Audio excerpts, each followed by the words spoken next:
వీటికి కావాల్సిన పదార్థాలు 1 కప్ జీలకర్ర, 1 కప్పు వాము, 1 కప్పు మెంతులు. ముందుగా స్టవ్ ఆన్ చేసుకుని బౌల్ పెట్టుకోండి. మెంతులు వేసుకుందాం.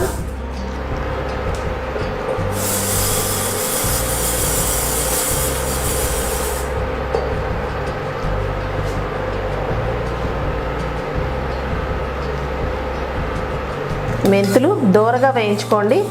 రెడ్గా వస్తాయి ఇవన్నీను. మంచి సువాసన కూడా వస్తుంటాయి వేగుతుంటేనివి. ఎర్రగా వేగిపోయే మెంతులని ఇవన్నీ బౌల్లోకి తీసుకుందాం.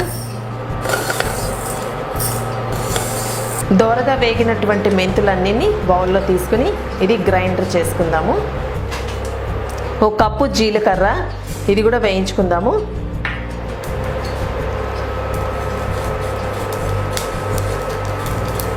జీలకర్ర కూడా బాగా వేగిపోయింది, మంచి సువాసన వస్తుంది.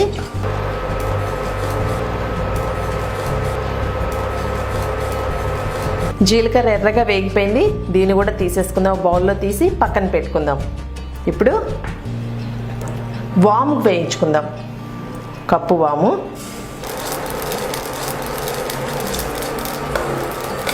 మంచి సువాసన వచ్చేదాకా వేయించండి.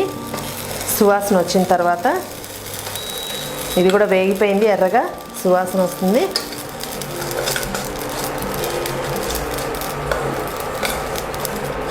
దీన్ని కూడా ఒక బౌల్లో తీసుకుందాము. బౌల్లో తీసుకుని పక్కన పెట్టుకుందాం. చల్లారిపోతుంది. చల్లారిన తర్వాత దీన్ని కూడా మిక్సీ పట్టుకోవాలి. సో వేగిపోయింది, ఎర్రగా వేగిపోయింది. దీన్ని కూడా బౌల్లో వేసేసుకుని ఇప్పుడు చల్లారిన తర్వాత మిక్సీ చేసుకుందాం, పౌడర్ చేసుకుందాం. దీన్ని మెంతులు, జీలకర్ర, వాము 3 కలిపి మనం దోరగా వేయించుకుని దీన్ని పౌడర్ చేసి పెట్టుకున్నాం కదా. సో ఈ పౌడర్ని గోరువెచ్చని నీళ్ళు, ఆల్రెడీ వేడి నీళ్ళు, వేడి చేసి మరగబెట్టిన నీళ్ళు, ఈ నీళ్ళల్లో కలిపేసుకోండి. ఈజీగా కరిగిపోతుంది, ఉండగట్టకుండా ఈజీగా కరిగిపోతుంది.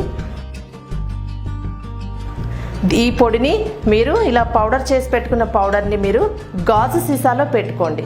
గాజు సీసాలో పెట్టుకోవడం వల్ల మీకు ఫ్లేవర్ పోదు, ఆ సువాసన అనేది బయటికి వెళ్ళిపోదు. ప్రతిరోజు రాత్రి భోజనం తర్వాత 1 గ్లాస్ వేడి నీళ్ళలో 1 స్పూన్ పౌడర్ వేసి కలిపి తాగాలి. వేడి నీళ్ళలో మాత్రమే ఈ పొడిని కలిపి తాగాలి.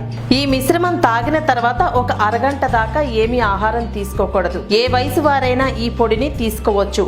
దీని వలన శరీరంలో పేరుకొని పోయిన విష పదార్థాలు మలమూత్ర చెమటల ద్వారా బయటకు వచ్చేస్తాయి.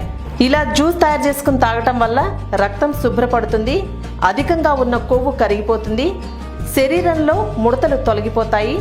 ఈ పానీయం వలన కీళ్ళు, మోకాళ్ళు నొప్పులు తగ్గిపోతాయి, ఎముకలు బలంగా తయారవుతాయి, కంటి చూపు మెరుగవుతుంది, జుట్టు ఒత్తుగా నల్లగా పెరుగుతుంది, మలబద్ధకం శాశ్వతంగా దూరమవుతుంది, దీర్ఘకాలిక దగ్గుని నివారిస్తుంది, గుండె పనితీరును మెరుగుపరుస్తుంది, వినికిడి శక్తిని పెంచుతుంది, జ్ఞాపక శక్తిని పెంచుతుంది, పళ్ళ చిగుళ్లను బలంగా తయారవుతాయి, ముఖ్యంగా మధుమేహ వ్యాధిని దూరం చేస్తుంది. అందరూ గుర్తుపెట్టుకోవాల్సింది ఏంటంటే ఈ పొడిని 3 నెలలు వాడిన తర్వాత 1 నెల గ్యాప్ ఇచ్చి మళ్ళీ 3 నెలల తర్వాత వాడాలి.